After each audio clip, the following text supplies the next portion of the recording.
Welcome, I'm Federico. If you're new on this channel, we help busy people after 30 to optimize their energy, focus, and performance, using simple science, not guesswork. I want to ask you something honest. Have you ever hit that wall after lunch around 2 or 3 p.m.? You know the feeling. Your focus disappears, brain fog rolls in. You're suddenly craving coffee, sugar, or anything that might bring you back to life.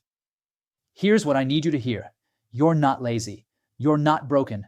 And you're definitely not alone. What you're experiencing is a predictable biological pattern, and once you understand it, you can work with it instead of fighting it every single day. In this masterclass, we've brought together the most important insights from our previous lessons and turned them into one complete, actionable system. You'll discover exactly why the afternoon crash happens, what most people get completely wrong about it, and the science-backed strategies that actually fix it, not just cover it up. Let's break it down. Here's exactly what we're going to cover.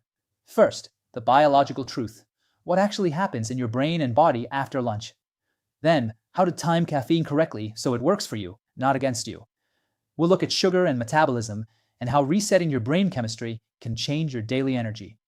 You'll understand cortisol and stress and how they impact fat storage and vitality. We'll cover how top performers protect deep focus after 2 p.m., how to use light exposure to reset your circadian rhythm, what nootropics and supplements actually work and when, an emergency 3-minute protocol to immediately reduce fatigue, and finally, 3 principles for sustained energy after 30.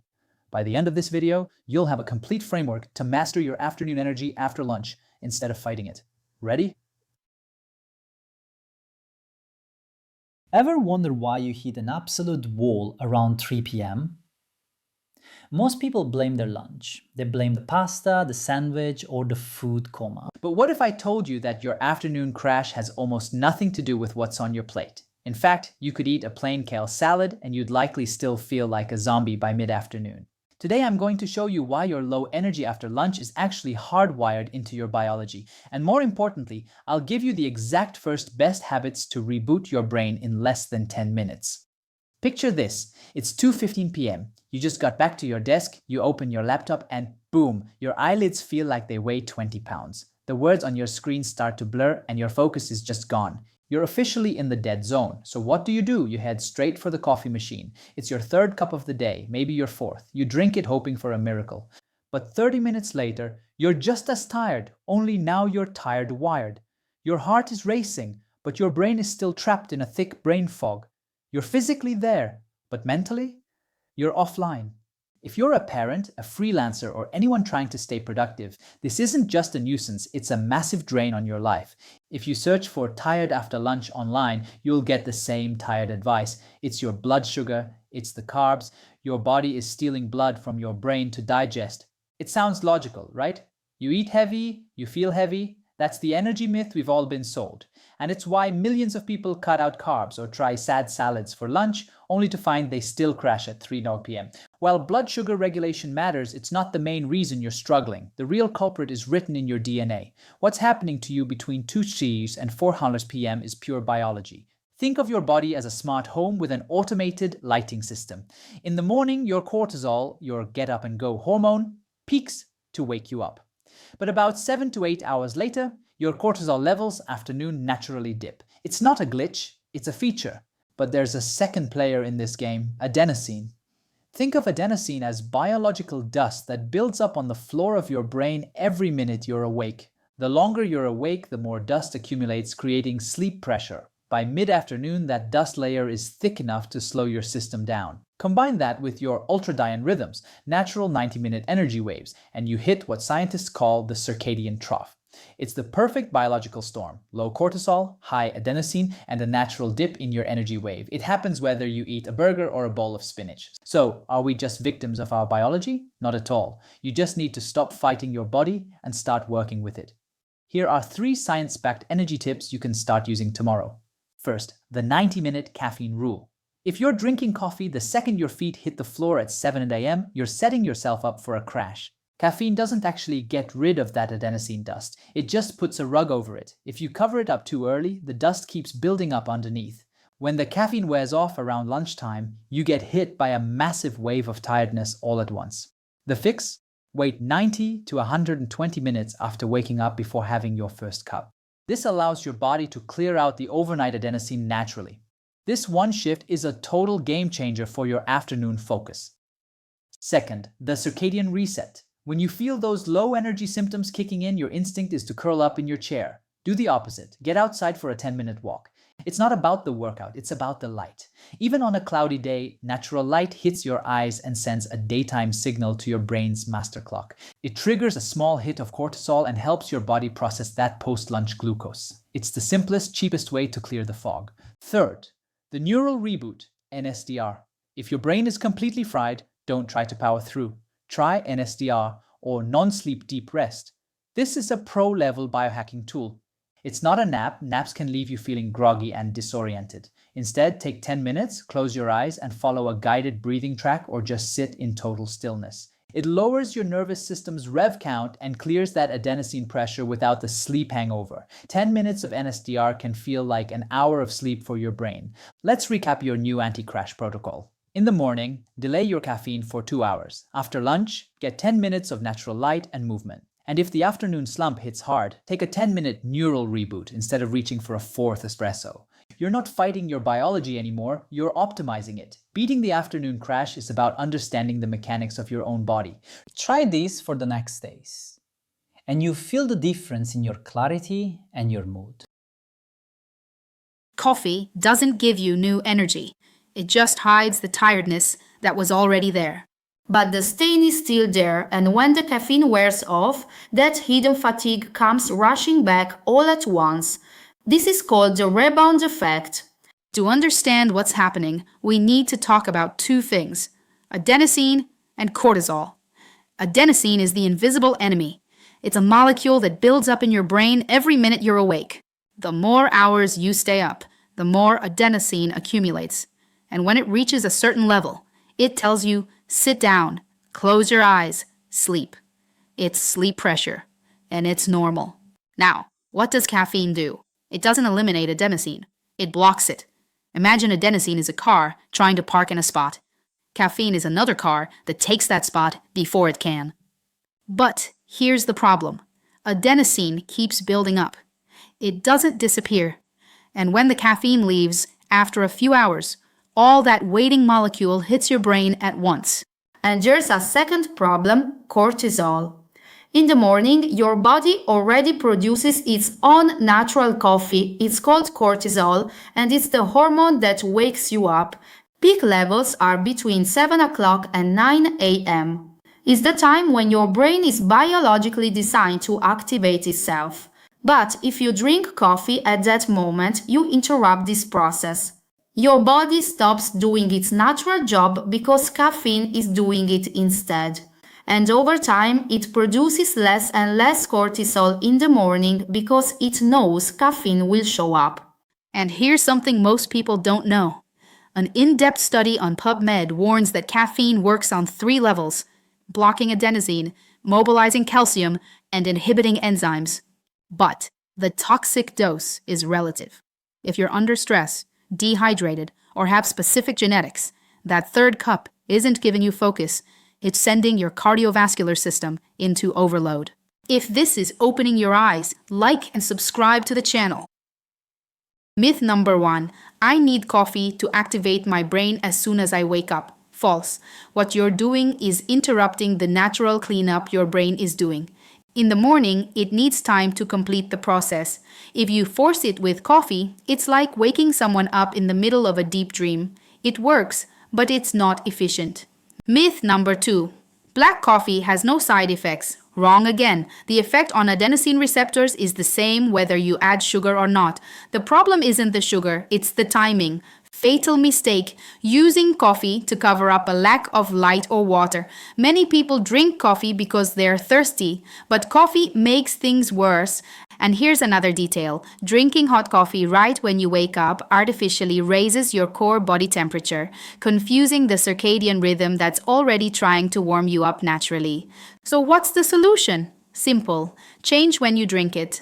The 90-120-minute rule. Wait at least an hour and a half, ideally 2, before drinking your first coffee.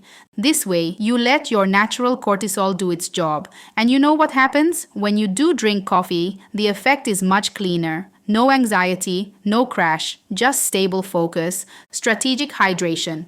As soon as you wake up, drink 500 milliliters of water. Also, adding a pinch of sea salt can help replenish the minerals lost overnight. Hydrate first, then caffeine. And speaking of minerals, caffeine is a diuretic. It washes away magnesium and potassium, essential for focus. If you drink on an empty stomach, you're emptying your reserves. Sunlight. Get outside, even just 5 minutes. Sunlight hits your eyes and sends a direct signal to your brain's biological clock. It tells your body it's daytime, stay alert. The afternoon cutoff. Stop drinking coffee at least 8 to 10 hours before bed. Caffeine's half-life is about 6 hours. This means if you drink at 4 p.m., half is still there at 10 p.m. Now, one important thing, not everyone metabolizes caffeine the same way. There's a gene called CYP1A2. If you're a slow metabolizer, even 1 cup can keep you wired until evening. Another thing, caffeine increases convergent focus for tasks, but it can destroy divergent thinking for creativity. So if you need to do creative work, coffee might not be the right move. And final curiosity, caffeine is literally a natural pesticide. The coffee plant produces it to paralyze insects. We use it to run faster in the office. It works, but use it intelligently. Let's recap. Try to wait 90 minutes before your first coffee. Hydrate with water. Get outside and grab 10 minutes of natural light. And stop drinking caffeine 8 hours before bed. Try this and watch what happens to your afternoon crash. I bet it disappears. Today we're talking about sugar. Not as a diet topic, not as a nutrition lecture, but as a neurological battle that plays out over exactly 14 days inside your brain. Before we start, I want you to do something.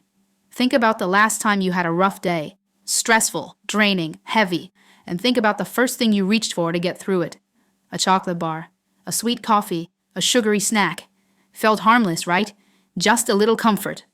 But that small automatic habit is quietly sabotaging your mental clarity, your energy levels, and pay close attention here, your long-term cognitive health. Most people think quitting sugar is just a diet choice. It's not. It's one of the most profound neurological transformations your brain can go through. And over the next 8 minutes, I'm going to show you exactly what happens, day by day, when you stop feeding your brain that chemical shortcut. Stay until the end, because the most surprising and least talked about shift happens after day 7. And most people have no idea it's coming. Let's start with an uncomfortable truth. Sugar doesn't act in your body like any other food. When you consume it, it activates your brain's reward system in a way that closely mirrors how highly habituating substances work, including nicotine. That's not an exaggeration. That's neurobiology. Over time, your brain has built neural highways around sugar. Every time you're stressed, tired, or bored, the automatic signal fires. Give me sugar. Give me a quick reward. And the problem isn't weakness.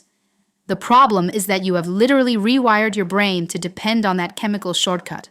Here's the shift in thinking that changes everything.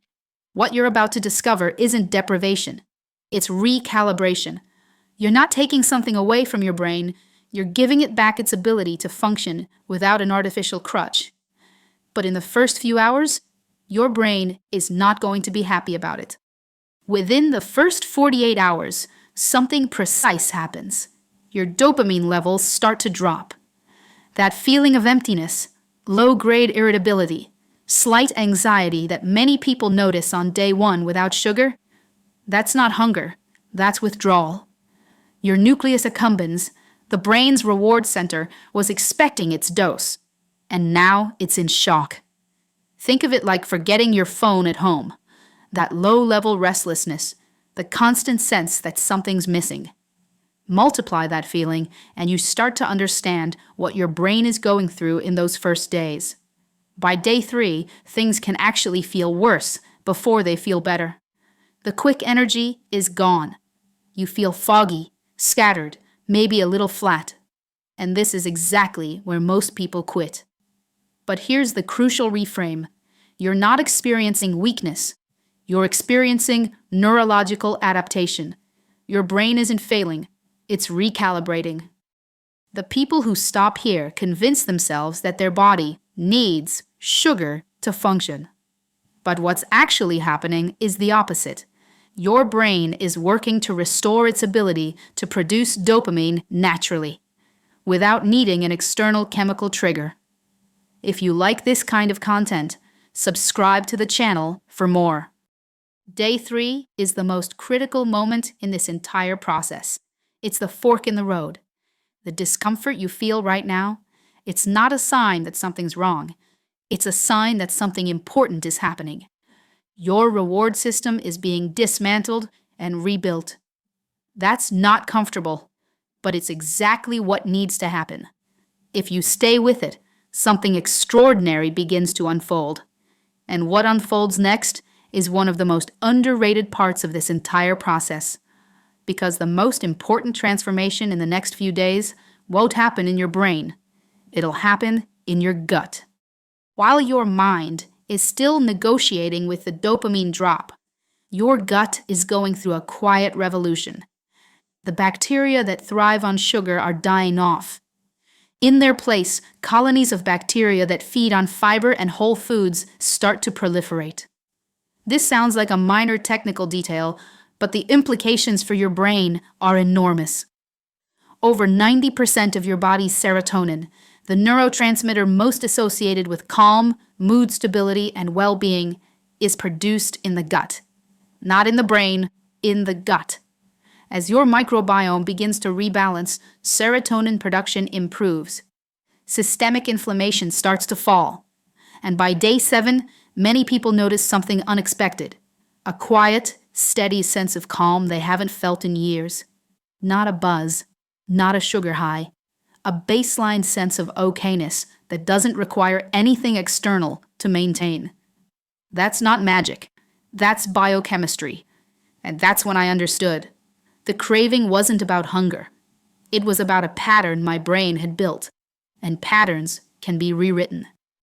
This is the hardest stretch of the journey, and also the most transformative.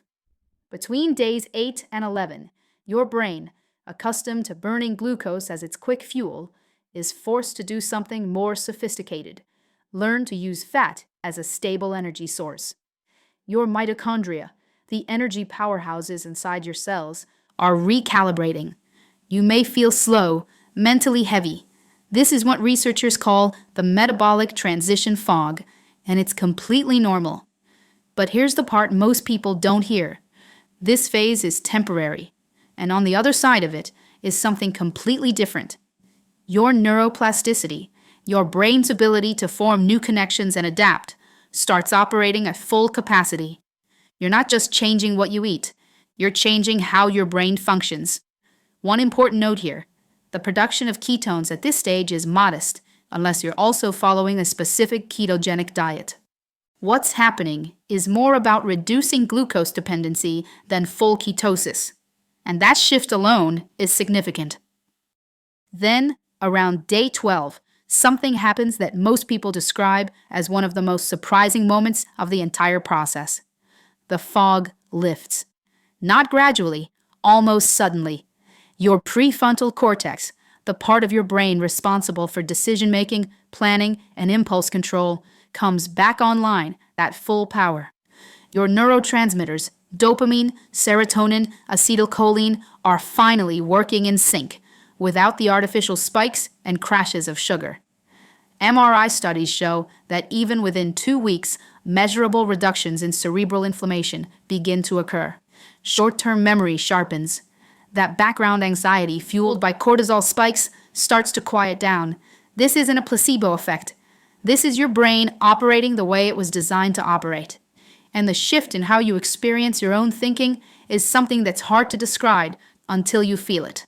It's not euphoria, it's clarity. The kind that feels almost unfamiliar at first, because you've been living with so much noise for so long.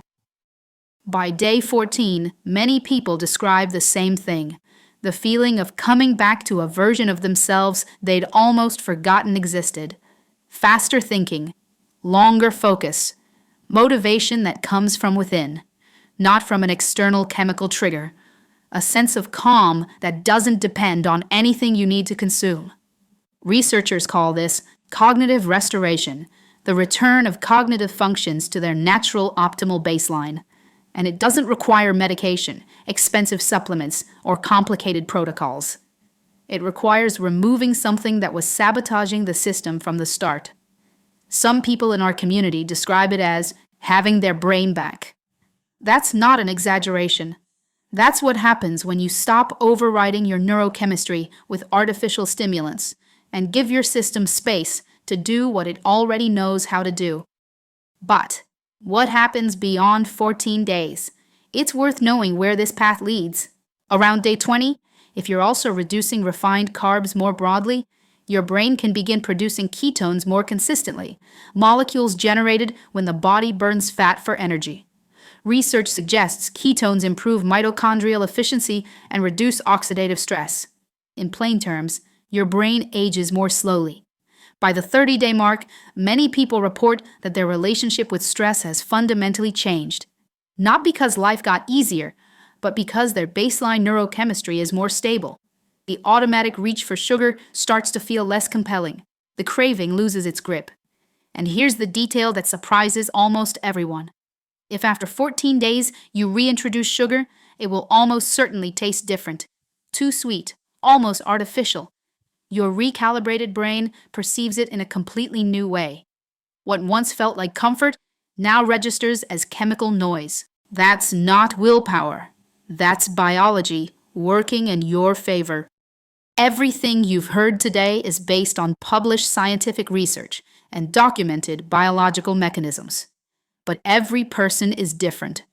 Metabolism, medical history, activity levels, all of these influence how your body responds to dietary changes. This is not medical advice. If you have conditions like diabetes, hormonal imbalances, or are following specific medical treatments, always speak with your doctor before making significant changes to your diet. The goal of this channel is to give you the tools to understand your own body. What you do with that knowledge is always your choice. What you've just discovered isn't just the science of sugar. It's proof that your brain has a remarkable capacity for regeneration if you give it the right conditions. The cognitive fog, the mood swings, the afternoon crashes, the motivation that only shows up when there's a sugar reward attached, none of that is permanent. None of it is just how you are. It's a system under interference, and interference can be removed. Have you ever done everything right, eating well, moving more, sleeping decently, and still felt like your body was working against you? Still tired, still carrying weight you can't shift, still waking up at 3 a.m. with your brain already racing. Most people in that situation blame themselves. I'm not disciplined enough. I need to try harder. Maybe it's just stress. And that last one, that's actually the closest to the truth. But not in the way you think. Because stress doesn't just make you feel bad. It triggers a hormonal cascade that physically blocks fat burning, disrupts your sleep architecture, and keeps your brain locked in a mode that makes everything feel harder than it needs to be. The hormone behind all of this is cortisol. And today, we're going to break down exactly what it's doing to your body and the precise habits that stop it. Stay until the end, because the last piece of this puzzle is the one most people miss entirely. Let me describe something and tell me if it sounds familiar. You wake up already tired, even after a full night's sleep. You crave sugar or salty food, especially in the afternoon. You carry weight around your middle that doesn't respond to diet or exercise. Your mood is flat or irritable for no clear reason, and no matter how much you rest, you never feel fully recovered. This isn't a personality type. This isn't aging. This is the physiological fingerprint of chronically elevated cortisol. And here's the part that will change how you see this. It's not your fault. Cortisol isn't a character flaw. It's a survival mechanism that's been hijacked by modern life. Constant notifications, poor sleep, ultra-processed food, artificial light after dark. Your nervous system is doing exactly what it was designed to do. It just doesn't know the threat is a work email. Here's something most people don't know about fat, and it's important. Not all fat behaves the same way. The fat on your thighs, largely inert. But visceral fat, the fat stored deep in the abdomen around your organs, is biologically different. It's densely packed with cortisol receptors. This means every time cortisol spikes, visceral fat amplifies that signal. It's like an antenna tuned specifically to stress hormones. And the more visceral fat accumulates, the louder that signal gets. But here's the part that makes this genuinely difficult. Visceral fat doesn't just respond to cortisol. It produces inflammatory signals that stimulate more cortisol production. It's a self-feeding loop. Stress creates fat. Fat creates more stress response, which creates more fat.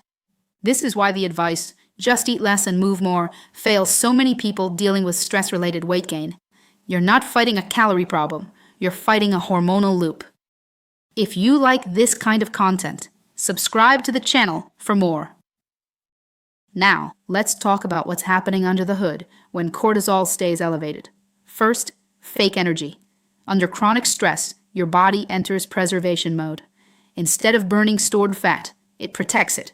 Your metabolism shifts from build and repair to survive and conserve. Second, sugar from nowhere. Here's something wild. Even if you're eating no carbohydrates at all, high cortisol signals your liver to manufacture new glucose from your own muscle tissue. This process is called gluconeogenesis. Your body is literally making sugar out of you. And third, the insulin lock. That internally generated glucose raises your insulin. And while insulin is elevated, the doors to your fat stores are sealed shut. You cannot burn fat efficiently when insulin is high, period. This is why people under chronic stress often feel hungrier, store fat more easily, and lose muscle instead of fat, even when they're in a calorie deficit. The biochemistry is working against them until they address the cortisol. And it doesn't stop at fat storage. Cortisol has a direct war with one of your most important recovery hormones, melatonin.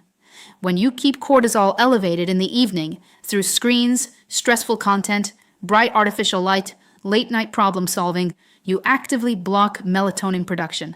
No melatonin means no deep sleep. No deep sleep means your brain's lymphatic system can't run its nightly cleanup cycle. The metabolic waste that should be flushed overnight stays in your brain. That feeling of waking up foggy, slow, not quite yourself, that's not tiredness. That's an undercleaned brain. And here's the cruel irony. Poor sleep raises cortisol the next day. So you wake up stressed, which elevates cortisol, which blocks sleep, which elevates cortisol. Now for the part you actually came for. How to break this cycle. The morning is where everything starts. And the two most powerful tools you have cost nothing. Morning light first. Within the first hour of waking, get outside and expose your eyes to natural light, even for 5 to 15 minutes, even on a cloudy day. This anchors your circadian rhythm, stabilizes the cortisol awakening response, and tells your biological clock exactly what time it is. Every hour you delay this, your stress hormones are operating without a reference point. Adrenal hydration second. Before coffee, before food, drink a large glass of water with a squeeze of lemon and a small pinch of sea salt. This sends a direct safety signal to your adrenal glands. You've been fasting for 8 hours. Your body is mildly dehydrated and your stress hormones are already elevated.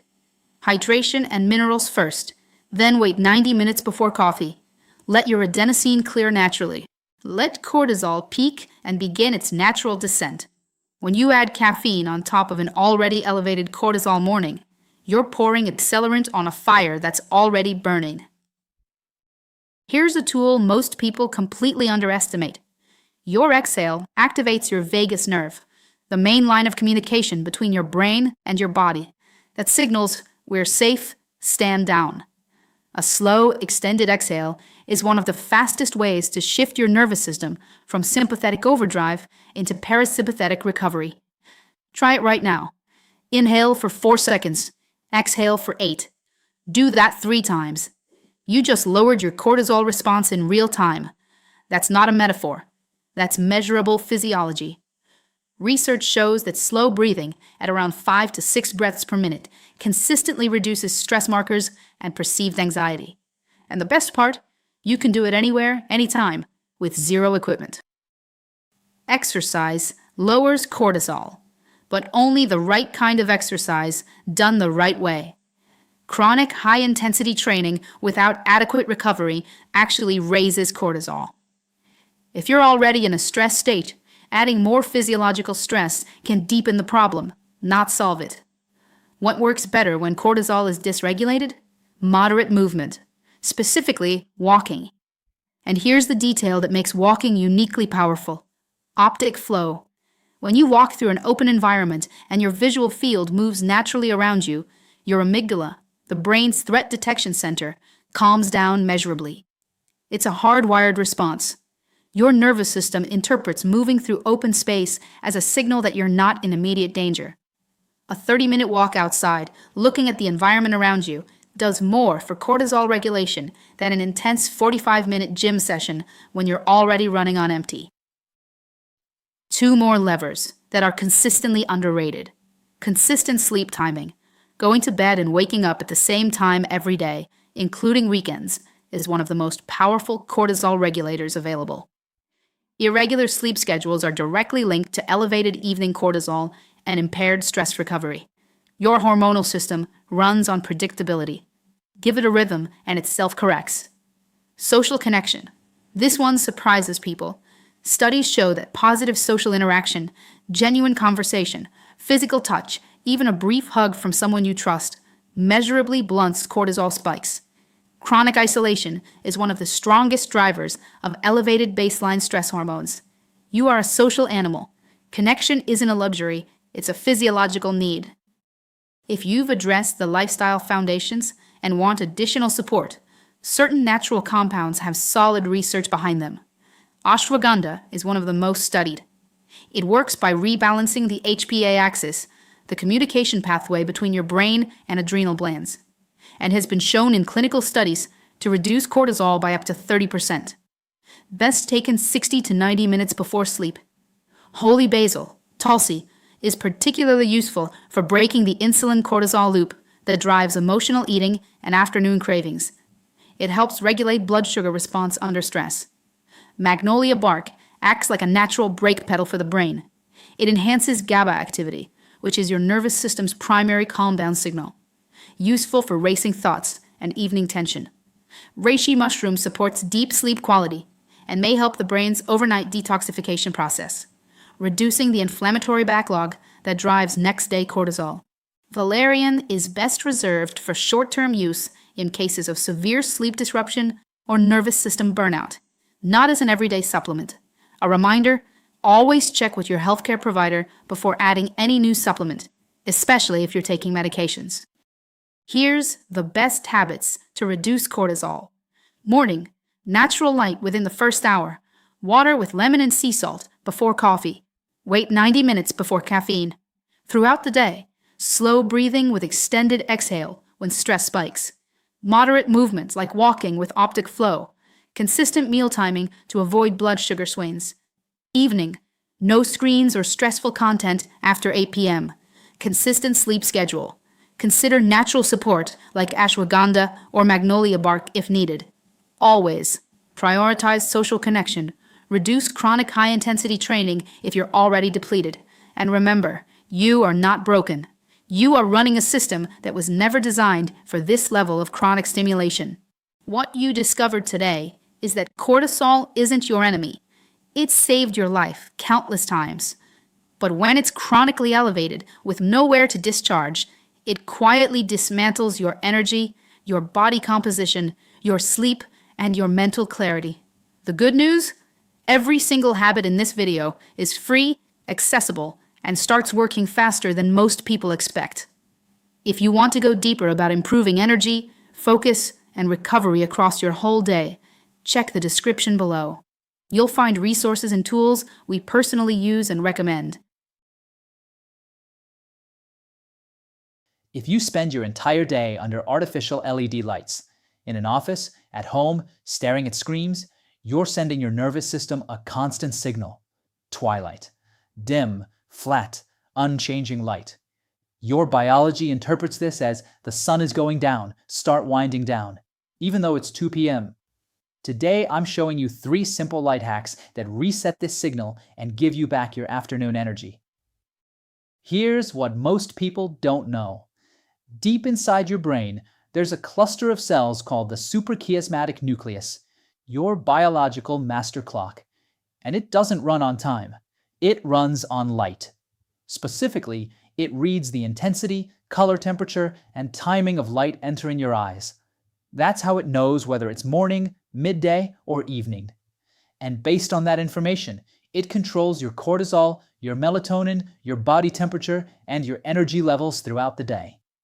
When you don't get bright natural light in the afternoon, your brain starts producing small pulses of melatonin too early.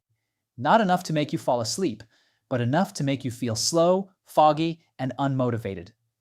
This is why people who work in windowless offices or spend all day indoors under LED lights report significantly higher rates of afternoon fatigue, even when their diet and sleep are solid. Your brain is literally being told the wrong time of day. If you like this kind of content, subscribe to the channel for more. But there's a second factor making this worse: visual fatigue. When you stare at a screen 40 centimeters from your face for hours, your eye muscles are locked in constant near focus. And your brain interprets this as a threat signal, because in nature, the only time you'd focus intensely on something that close for that long is if you were dealing with a predator or a danger. This puts your nervous system into a low-grade stress state. And that stress burns through your mental energy reserves, your ATP, at an accelerated rate. You're not just tired from work, you're tired from the way you're looking at work. Here's the first biohack, and it's absurdly simple. Every 60 minutes, look out a window toward the horizon for 2 minutes. Not at your phone, not at a wall, at something far away, ideally the sky, trees, or distant buildings. Why this works? When you relax your visual focus and look into the distance, you send a direct signal to your amygdala, the brain's threat detection center, that there's no immediate danger. Your nervous system shifts out of high alert. This drops cortisol, releases tension in your eye muscles, and gives your prefrontal cortex a brief recovery window. 2 minutes. That's it. And the difference is measurable. Second hack: get outside between 1 and 3 p.m. for just 5 to 10 minutes. No sunglasses. Even on a cloudy day, natural sunlight delivers a spectrum of blue light frequencies that are thousands of times more powerful than any LED screen. This light actively inhibits daytime melatonin production and triggers a natural dopamine release. Your brain gets the message. It's still daytime. Stay alert. This single habit, outdoor light exposure in the early afternoon, is one of the most underrated tools for preventing the 3 p.m. crash. It's free, it's fast, and it works better than coffee without the rebound. Elite performers and top biohackers treat afternoon light like a non-negotiable part of their routine, not because it's trendy, but because the biology is undeniable. Third hack: if you work in a dim office or at home with cold LED overhead lights, add a warm desk lamp that points upward. Now, this isn't magic, it's photobiology. Our eyes have specific sensors in the lower part of the retina. When these sensors detect light coming from a low angle, like from a desk lamp or the setting sun, they send an immediate calming signal to your nervous system. This reduces tension without shutting down your focus. It's not about dimming your alertness, it's about lowering the background stress that builds up when you're under harsh, flat overhead lighting all day. Light coming from below or from the side mimics the natural angle of evening light. Your brain interprets this as a signal to relax, but you stay mentally sharp because the light is still present, just delivered in a way your biology recognizes as safe. Indirect warm lighting is one of the simplest ways to create a workspace that supports sustained focus without burning out your nervous system. Let's bring it together. Hack number 1. Every 60 minutes, look out a window at the horizon for 2 minutes. Release the visual lock, calm the nervous system. Hack number 2. Get outside between 1 and 3 p.m. for 5 to 10 minutes. No sunglasses. Let natural light reset your circadian clock and block early melatonin. Hack number 3. Add indirect warm lighting to your workspace. Low-angle light activates retinal sensors that calm your system while keeping you focused. These aren't productivity tips. This is applied neuroscience, working with your biology instead of against it. What you just discovered isn't common knowledge. Most people spend their entire careers under the wrong lighting and never realize why they feel drained every afternoon. But now you know, and knowing changes everything. You start the day strong, focused, productive, everything's flowing. But then, right after lunch, it's like someone flipped a switch. Your brain goes offline. The words on your screen blur. That presentation you need to finish suddenly feels impossible. And here's the thing, most people lose up to 40% of their productivity after lunch. It's the moment when meetings become torture, emails pile up, and coffee becomes your only lifeline. But top performers, they don't fight this crash, they prevent it. I'm going to show you the 7 strategies elite performers use to protect deep focus after lunch, backed by neuroscience, tested in the real world, and simple enough to apply starting tomorrow. Because what's at stake here isn't just feeling a bit better. It's showing up at full capacity for the work that actually matters. It's not losing opportunities because your brain was running at 60%. So, let's dive in. Before I give you the strategies, you need to understand what's happening in your body. Between 2 and 4 p.m., your body goes through what scientists call the postprandial dip, the after-lunch crash. And it's not the food's fault, or at least it's not just the food. It's a biological phenomenon written into your DNA. Your circadian rhythm, the internal clock that regulates sleep, energy, and alertness, has a natural drop in core body temperature and attention during those hours. Think of your body like an energy curve that rises in the morning, peaks around noon, and then starts declining in the early afternoon. It's normal. It happens to everyone, in every culture around the world. Food can only make this dip worse or mitigate it, but it can't eliminate it. And this is where most people go wrong. They try to fight biology with more coffee, more willpower, more "come on, you got this." But top performers, they work with biology. If you like this kind of content, subscribe to the channel for more. First strategy, carb management. The most common mistake, a plate of pasta, a white bread sandwich, or pizza for lunch. Everything seems fine until you understand what's happening inside your body. When you eat refined carbs in large amounts, your body releases a wave of insulin to manage the glucose spike in your blood. This process does 3 devastating things to your focus. It pushes tryptophan into your brain, where it's converted to serotonin and then to melatonin, the sleep hormone. It diverts blood to your intestines for digestion, taking it away from your brain. It creates a glycemic crash an hour later, leaving you even more tired. Top performers know this, and that's why they choose low glycemic lunches, lean proteins, healthy fats, avocado, olive oil, nuts, fiber, leafy greens. This keeps blood sugar stable and the brain sharp. It's not a diet, it's a strategic weapon to protect your afternoon. And here's something most people don't know. Research conducted by scientists at the Georgia Institute of Technology, published in the journal Medicine and Science in Sports and Exercise, found that even moderate dehydration combined with high glycemic meals can reduce cognitive performance by up to 12%. Your lunch isn't just fuel, it's a neurochemical decision. Second strategy, afternoon light. This is one of the least known but most powerful secrets. Sunlight between 1 and 3 p.m. has a direct effect on your brain. When natural light hits your eyes, it suppresses residual melatonin, the stuff making you feel drowsy, and resets your alertness system. Even on a cloudy day, outdoor light is hundreds of times more intense than the artificial light in your office. And that's why top performers do something incredibly simple. A 10-minute walk outside right after lunch. It's not exercise. It's not relaxation. It's applied neurobiology. You're literally telling your brain, hey, it's still daytime. Stay alert. And it works. Better than any coffee. I learned this the hard way.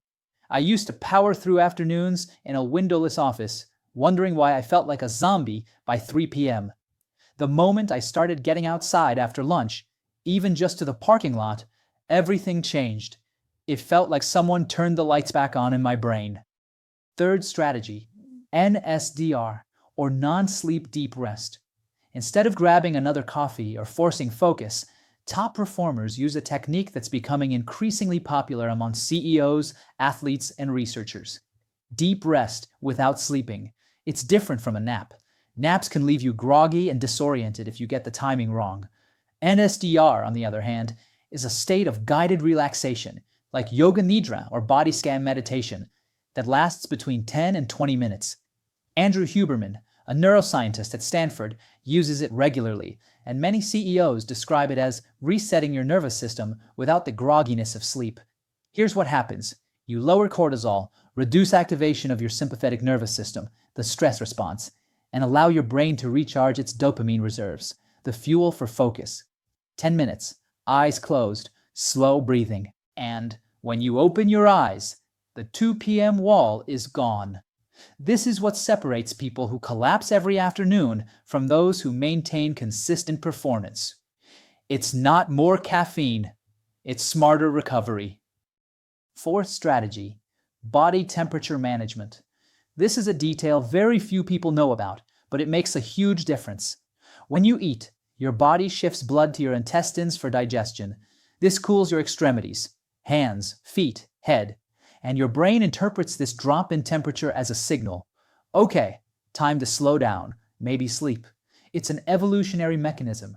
For our ancestors, after a big meal, it was smart to rest and digest safely. But you don't have time to rest. You have a meeting at 3 o'clock. So what do top performers do? Two incredibly simple things. Drink something warm, tea, broth, to signal activation to your thermogenic system. Splash cold water on your face to give an immediate jolt to your nervous system and circulation. Fifth strategy, strategic task batching. Top performers know one fundamental thing. You can't force deep focus when biology is at its lowest. Instead of fighting the afternoon dip, trying to do creative or complex work, they match the type of work to the time of day. Morning, deep work, creative thinking, strategic planning. The brain is at its peak. Afternoon, administrative tasks, emails, meetings, calls. Things that require less cognitive intensity but still need to get done. This isn't laziness, it's strategic intelligence. You're working with your biology, not against it. And you know what happens? You finish the day with more energy, less frustration, and better results. Elite athletes do the same thing. They schedule high-intensity training when cortisol is naturally elevated, not when they're fighting their circadian rhythm. You can apply the same principle to mental performance. Sixth strategy, strategic hydration. Even 1 to 2% dehydration, which you don't even feel, causes a dramatic drop in cognitive function and processing speed. And you know what the problem is? Often what you think is post-lunch fatigue is just masked thirst. Top performers don't wait until they're thirsty. They drink a glass of water. Even better if it has a pinch of sea salt or electrolytes right after lunch. Why? Because salt supports neuronal conduction, the speed at which electrical signals travel between neurons. Without electrolytes, your brain works slower. It's physics, not pseudoscience. And here's another interesting detail. A recent study showed that dehydration reduces available dopamine levels in the brain, making it harder to maintain motivation and focus. Drink before the coffee. Seventh strategy, the focus environment. In the afternoon, your inhibition capacity, the willpower to ignore distractions, is lower. It's a limited resource, and by this time of day, you've already burned through most of it. A cluttered environment drains precious energy. Every out-of-place object is a microsignal your brain has to process. And when you're already at your limit, that's too much. Top performers use what we call the clean slate protocol. They dedicate 2 minutes to clearing their desk before starting their afternoon session. And then they do something even more powerful. They change location. Maybe they work standing up for 20 minutes, or they move to a different room. This gives the brain a reset signal, like saying, new scene, new energy. It works because the brain associates specific places with specific mental states. Change environment equals changed state. I've seen hundreds of people in our community apply this and report it feels like flipping a switch. Your surroundings aren't neutral.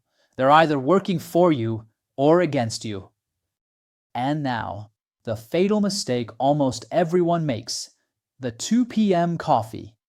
It seems like the perfect solution, right? You feel tired, you grab coffee, you wake up, problem solved. But here's what actually happens. Caffeine's half-life is about 6 hours. This means if you drink coffee at 2 p.m., half of that caffeine is still in your system at 8 p.m. And this destroys your sleep architecture. Even if you fall asleep easily, your sleep quality is compromised. Deep sleep, the kind that repairs your brain, is shorter and less effective. The result? You wake up tired the next day, and the cycle starts again. Top performers know this, and that's why they stop drinking caffeine after 1 p.m. If they really need a cognitive boost in the afternoon, they use smarter alternatives, like natural nootropic stacks that support focus without interfering with sleep. For those looking for clean, balanced cognitive support, a powerful supplement is MindLab Pro. It offers a natural combination of science-based 11 ingredients like L-theanine, bacopa, and lion's mane that support concentration and mental clarity without the side effects of caffeine. You find the link in the description. So what does all this look like in practice? Here's an example afternoon routine from a top performer.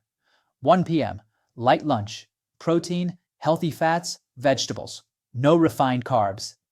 1:15 p.m., glass of water with electrolytes. 1:30 p.m., 10-minute walk outside, natural light. 1:45 p.m., 10-minute guided NSDR, yoga nidra or body scan. 2 p.m., simple administrative tasks, emails, calls, organization. 2:30 p.m., meetings or collaborative work, low cognitive intensity. You don't have to copy this routine exactly, but you do need to adapt it to your context and lifestyle. The important thing is understanding the principles: light, movement, active rest, hydration, task matching. When you put these elements together, the 2 p.m. wall disappears. Top performers understand something fundamental. Focus is a finite resource. They don't fight the afternoon crash. They eliminate it upstream by protecting their circadian rhythm, managing energy inputs, and matching tasks to their biological state.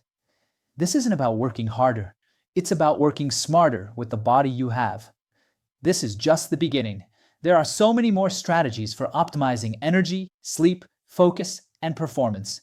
If you want to go deeper, you'll find all the resources in the description below. Ever watch that movie, Limitless, where the main character takes a pill and suddenly becomes a genius, remembers everything, speaks new languages, sees patterns nobody else can see, and you thought, I wish that actually existed? Well, the good news is that substances that can enhance your brain do exist. The bad news? They don't work the way you think. Maybe you often feel foggy. You forget where you put your keys. You start working on a project, and 20 minutes later, you're already distracted. You read the same sentence 3 times without understanding it. And you think, maybe a nootropic would help me. But here's the brutal truth. If you're using nootropics to fix a broken lifestyle, you're just throwing money away. Today, I'm going to explain what nootropics really are, how they work, when they work, and most importantly, when they're completely useless. And at the end, I'll give you a practical guide so you don't get scammed. Because if you're going to spend money on your brain, you might as well do it right. Let's start from the beginning. The word nootropic was invented in the 1970s by a Romanian neurochemist, Dr. Corneliu Gheorghiu. And he had very specific rules. According to Gheorghiu, a true nootropic must do 5 things: enhance learning and memory, help the brain resist stress, protect neurons from chemical or physical damage, improve cortical control, your ability to focus, and, this is fundamental, it must not be toxic. So, by definition, a nootropic isn't just a stimulant. It's not something that gives you energy now and makes you crash later. It's a substance that supports long-term brain health. And here's an important distinction to make right away. Nootropics versus adaptogens. Nootropics enhance cognitive functions, memory, focus, speed. Adaptogens, on the other hand, help your body manage stress. For example, ashwagandha is an adaptogen. It doesn't make you think faster, but it makes you more resilient. Then there's the difference between natural and synthetic. Natural nootropics are botanical extracts like lion's mane. Synthetics are molecules like the racetams. Both can work. A recent study published on PubMed analyzed the effectiveness of natural nootropics and found many have real effect, but only when the dosages are right. If this kind of content interests you, subscribe to the channel. Before we talk about which nootropics work, we need to talk about the performance pyramid. Imagine a pyramid. At the base, sleep, sunlight, hydration. These are the pillars. Without these, everything else collapses. At the top of the pyramid, way up there, are nootropics. They're the finishing touch. They're the multiplier. Here's how it works. If you have a solid foundation, a good nootropic can be a 1.5 times or 2 times boost on your cognitive performance. But if your foundation is 0, if you sleep 5 hours, never see the sun, and are chronically dehydrated, then 1.5 times 0 is still 0.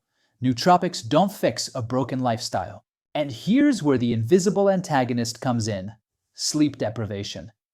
When you don't sleep enough, your brain enters a state of chronic inflammation. Microglial cells, the immune cells of the brain, start eating away at synaptic connections instead of protecting them.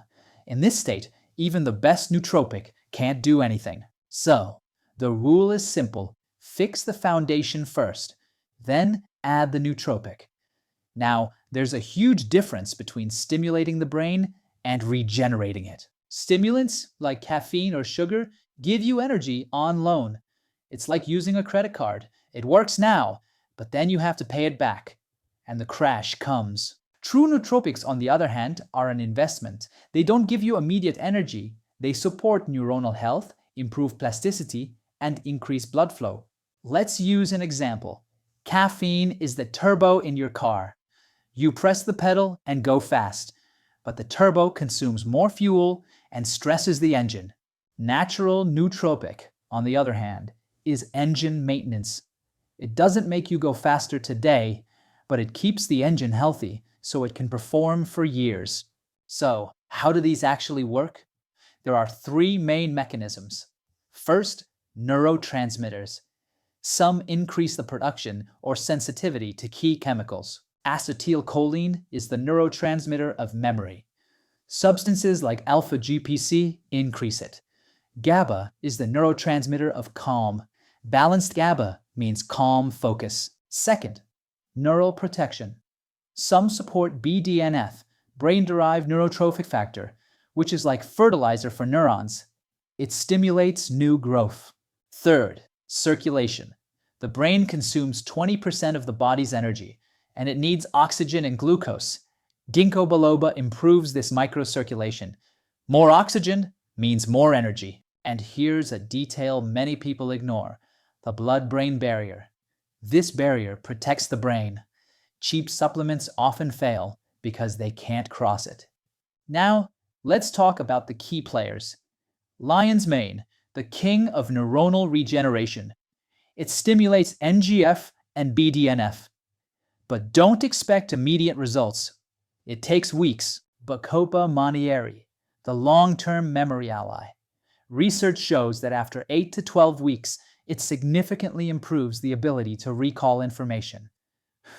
Caffeine plus L-theanine, the golden combination. Caffeine gives you energy. L-theanine, found in green tea, balances it. It gives you calm energy. If you're too stressed and add a stimulant, you risk shutdown mode. L-theanine brings you back into the optimal window. Focus without anxiety. Rhodiola and ashwagandha. adaptogens for those working under constant pressure. They don't make you think faster, but they make you more resilient to stress. Now, a question I get often: do I need to buy 10 different bottles? No. This is where synergy comes in. An effective stack covers memory, focus, and blood flow. The problem with many supplements is proprietary blends where you don't see dosages. You see focus blend, but not how much Bacopa is in there.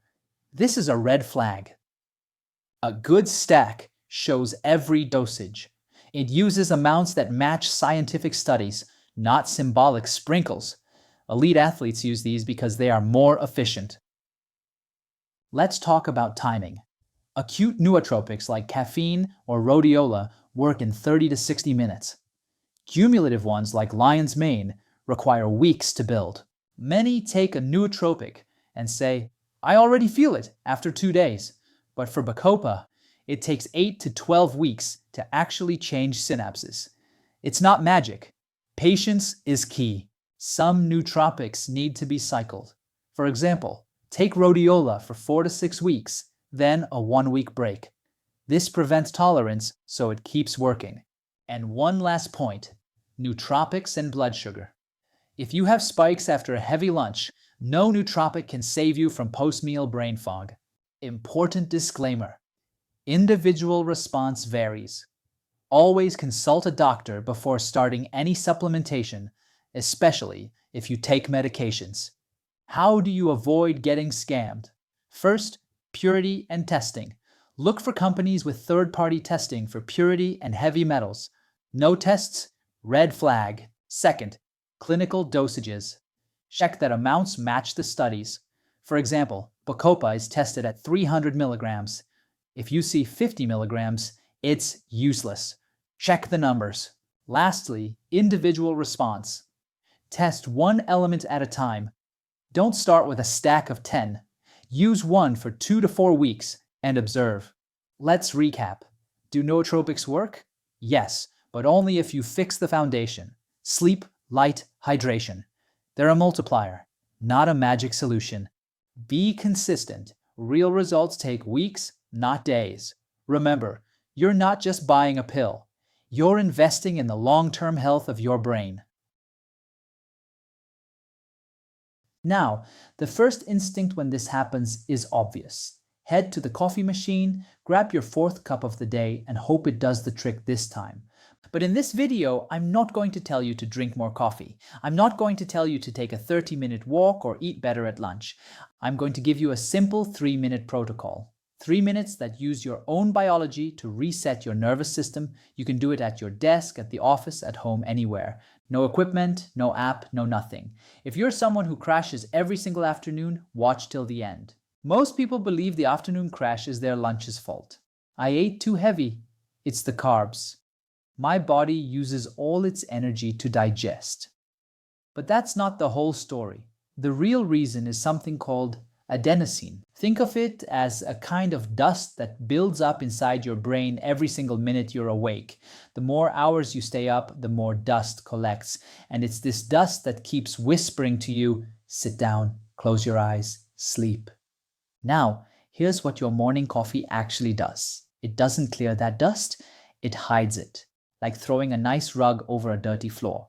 From the top, everything looks clean, but underneath, the dust is still there. When the caffeine wears off, usually around noon or early afternoon, all that dust comes rushing back at once. And the wall you feel after lunch, the one you blame on your lunch, is actually this avalanche of adenosine hitting you all at the same time. But there's a second factor at play. In the afternoon, your body naturally goes through a drop in core temperature. It's a rhythm you can't change, it's hardwired into your DNA. And when you add a heavy lunch on top of that, your brain is basically forced to slow down. It dims the lights to help with digestion. The result? Low cortisol, high adenosine, dropping body temperature. The perfect combination to feel completely wiped out. And here's the important part. It happens whether you eat a burger or a bowl of spinach. Biology always wins. If you like this kind of content, like and subscribe. Every week, we'll break down exactly how your body works and give you practical ways to work with it, not against it. This is the kind of stuff that actually changes how you feel day to day. I'm not going to ask you to do anything weird. No hour-long meditation, no impossible yoga poses, just 3 simple actions, 1 per minute. Minute 1. The sensory reset. The first step is also the easiest one. Open the window. Yes, open the window. Let natural light hit your eyes. Even if it's overcast outside, even if the sky is completely gray, sunlight is still hundreds of times more intense than artificial light. And when that light reaches your eyes, it sends a direct signal to your brain. Hey, it's still daytime, stay alert. This triggers a small release of cortisol, which is exactly the opposite of what's happening inside you right now. But we're not done yet. Grab some cold water, splash it on your wrists or your face. Cold water on the face activates something called the dive reflex, a biological trick that instantly calms your nervous system and snaps you back to clarity. It lowers that wired but exhausted feeling you get when you're running on fumes. 60 seconds, light and cold water. Your brain has already received 2 powerful signals. Minute 2, the physiological sigh. Second minute, second signal. This one is called the physiological sigh, and it's probably the most powerful technique we have to reset stress in the shortest amount of time possible. Here's how you do it. Simple. Inhale through your nose, deep. Then before you exhale, take 1 more small breath in through your nose, like you're topping off your lungs, and then exhale slowly through your mouth. Long, steady, all the way out. Do that sometimes. This combination directly activates your parasympathetic nervous system. That's the system responsible for making you feel calm, clear, and present. Not drowsy, not wired, focused with breath. It's the reset button for your stress. Minute 3, the NSDR flash. Last minute. And what you do here might sound a little strange, but hear me out. Close your eyes. Relax your jaw. Drop your shoulders like you're letting go of every bit of tension you've been carrying all day. You don't need to think about anything. You don't need to visualize anything. Just sit, breathe normally, and let your body stop for 60 seconds. This is called NSDR, non-sleep deep rest. It's not a nap because you don't actually fall asleep. It's a state between waking and sleeping, and in that state, your brain recharges its dopamine reserves and resets the mental fatigue circuits. Research suggests that even 60 seconds in this state can deliver the same recovery your neurons get from 20 minutes of light sleep. 60 seconds. And when you open your eyes, that wall you were hitting, at least half of it is gone. This hacks work well. But the better question isn't how to get out of the afternoon crash, it's how to stop it from happening in the first place. And there are 2 habits that, if you put them into practice, change everything. Habit 1. Delay your coffee. We already covered this. Morning coffee doesn't do anything except hide adenosine. If you drink it the second you wake up, you're building a time bomb that goes off at PM. The fix is simple. Wait 90 minutes after waking up before you have your first cup. Let your natural cortisol do its job on its own. Habit 2, change the order of your lunch. Try to change the order you eat them. Start with fiber, a salad, some vegetables, then protein and healthy fats, which slow down how fast sugar enters your bloodstream. And the carbs? Save them for last as a side. This small shift stabilizes your blood sugar and reduces the insulin spike that's one of the reasons you crash. Carbohydrates are a major source of energy for our bodies. When we eat a meal rich in carbs, our blood sugar levels rise. This triggers the release of insulin, which helps transport sugar into our cells. However, insulin also increases the production of certain hormones like serotonin and melatonin. These hormones can make us feel relaxed and sleepy. That's why after a big lunch, many people experience drowsiness. It's a natural response to the carbs we consume, leading to that post-lunch slump. Now, everything we covered today works great for a normal afternoon dip. But let's be honest, if your crash feels heavier than just tiredness, if motivation disappears completely and every task feels impossible, there's probably more going on. When dopamine and orexin drop, your brain literally lacks the signals it needs to stay motivated. Add adenosine on top of that, and you get a fog that coffee alone can't cut through. If the basics aren't enough, it's worth understanding what's happening under the surface. Today I want to ask you something direct. Do you remember what you were like at 20? You'd sleep 4 hours, go out, come back late, and the next morning you were still standing. Productive. Sharp, no 3 p.m. crash, no post-lunch fog, No dragging yourself to the end of the day. Then something changed, not overnight, slowly, but very precisely. Now, past 30, you wake up already tired. Coffee does less, days feel heavier. And the most frustrating part, you don't know exactly why. Good, today you find out. It's not aging, it's not stress, it's not even your diet, at least not in the way you think. What changed is the efficiency of your internal engine. At 20, your body was like a rental car. You could treat it badly and it still ran. After 30, it's become a high-performance engine. Use the wrong fuel and it stalls. In this video, I'm sharing 3 precise secrets to reset your owner's manual and recover the energy you thought you'd lost for good. And the third secret is the one that changes everything. Most people have never heard it. Before we get to the 3 secrets, we need to understand what's actually going on. Most people assume that tiredness after 30 is just normal. It's my age. It's my workload. It's stress. And honestly, we've been sold exactly that story. You're 30 and tired, grab a coffee. You're 35 and still tired, try a supplement. The problem never gets solved. It just gets covered up. But science says something completely different. The real cause of chronic fatigue isn't external. It's cellular. And once you understand that, everything else becomes much simpler to address. Secret number 1, your mitochondria are becoming less efficient.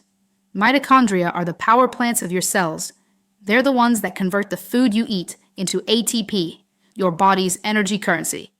No ATP, no energy. No energy, no focus, no performance, no motivation.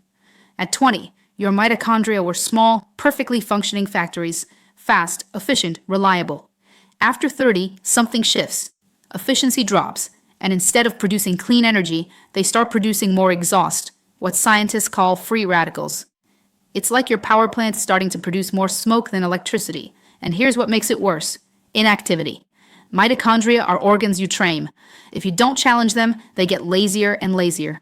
The good news, there are specific signals you can send your body to reactivate that energy production. And one of them is so simple, you can start right now. Immediate micro-win. While you're watching this, sit up straight. Inhale deeply for 4 seconds. Hold for 2. Exhale for 6. You just increased your cellular oxygenation. Your mitochondria noticed. Here's the first practical tool. Research shows that even just 5 minutes of high-intensity movement, walking upstairs fast, doing squats, jumping, before 3 o'clock in the afternoon is enough to send a powerful signal to your cells. Produce energy. Don't store it. You don't need a gym. You don't need an hour of cardio. 5 minutes before the afternoon dip. And there's a second signal that's even more powerful. Morning sunlight. Getting your eyes exposed to natural light within 30 minutes of waking up synchronizes your circadian clock and optimizes mitochondrial output. Free, immediate, scientifically documented. Hundreds of people in our community started with just these 2 simple signals and report a noticeable shift in afternoon energy within a few days. Elite athletes use morning light protocols before anything else in their routine, not because it's trendy, but because the biology is undeniable. If you like this kind of content, subscribe to the channel for more. Second secret, and this is the one your doctor probably never mentioned. After 30, your insulin sensitivity changes. Your body no longer handles carbohydrates the way it did at 20. This isn't a life sentence. It's a biology you can manage with one surprisingly simple adjustment. Insulin is the hormone that decides what to do with glucose in your blood. Burn it as energy or store it as fat. After 30, that balance shifts. Your body becomes more inclined to store, especially around the abdomen. This is why many women after 30 notice body changes that have nothing to do with how much they're eating. It's about how they're eating. The solution isn't eliminating carbs. It's changing the order you eat them in. Research shows that eating nutrients in this sequence reduces the post-meal glucose spike by up to 73% compared to eating the same foods in a different order. First, fiber, vegetables, greens, salad. They slow the absorption of everything that follows. Then, protein and healthy fats, meat, fish, eggs, olive oil. They stabilize the insulin response. Finally, carbohydrates. Pasta, rice, bread. They arrive when the system is already buffered. Same food, same calories, completely different hormonal response. And here's something even fewer people know. Magnesium and potassium. After 30, these two minerals become more critical than caffeine for nerve conduction and energy production. Even a mild deficiency causes chronic fatigue, muscle tension, and difficulty concentrating, symptoms most people write off as stress or just getting older. Before you reach for another coffee, ask yourself, are you getting enough of these two minerals? Here we go. Secret number 3, the one that changes everything. Most people think sleep is rest. It's not. Sleep is neurological maintenance. During deep sleep, your brain activates something called the glymphatic system, a network of channels that flushes out metabolic waste accumulated throughout the day. Toxins, misfolded proteins, cellular byproducts, all cleared out during deep sleep. If this system doesn't run properly, those residues stay in your brain. And that feeling you describe in the morning, mental heaviness, sluggishness, struggling to start, that's not laziness. That's literally a brain that wasn't cleaned thoroughly enough. After 30, the amount of deep sleep you get each night starts to decline naturally, not by a little. Some studies indicate a 20 to 25% drop between your 30s and 40s.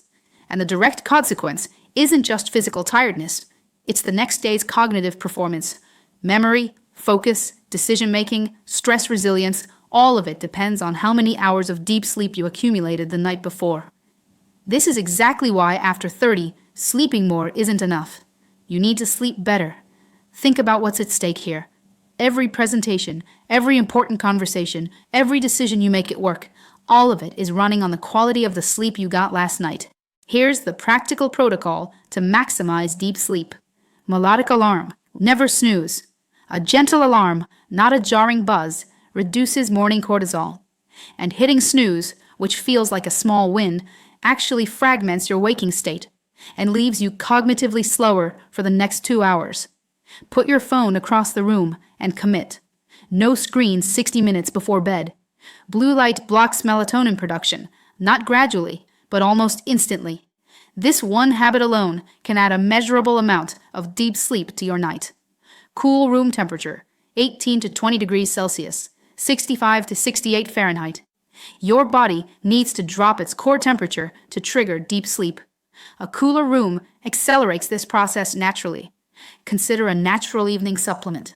If you want additional support for your nervous system, a few well-researched options to explore include ashwagandha, which may help reduce evening cortisol, L-theanine, an amino acid from green tea that supports calm without sedation, and glycine, an amino acid that research suggests may improve sleep quality and morning alertness. These aren't magic, but combined with the habits above, many people find them genuinely useful. Always check with your doctor before adding anything new. There's one last piece of the puzzle you need to know.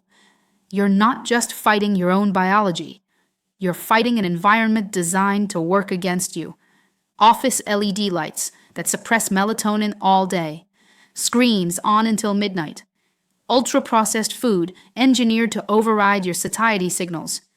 Constant notifications keeping your cortisol chronically elevated. This isn't an accident. It's the result of decades of products and environments optimized for your attention, not your health. The chronic fatigue you feel isn't weakness. It's the logical outcome of a nervous system under constant pressure. And the moment you recognize that, you stop blaming yourself and start making smarter choices. We're not fighting ourselves.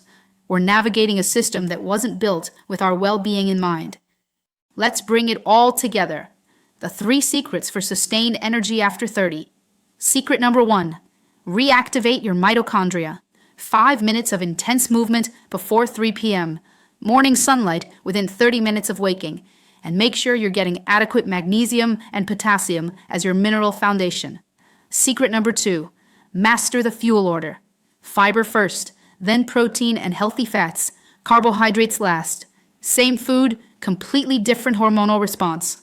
Secret number 3, protect your deep sleep. No snooze, no screens an hour before bed, cool room, and consider natural evening support for your nervous system. You don't have to do everything at once. Start with one secret. whichever feels most doable today, and watch what shifts in 7 days. What you discovered today isn't a diet. It isn't a complicated protocol.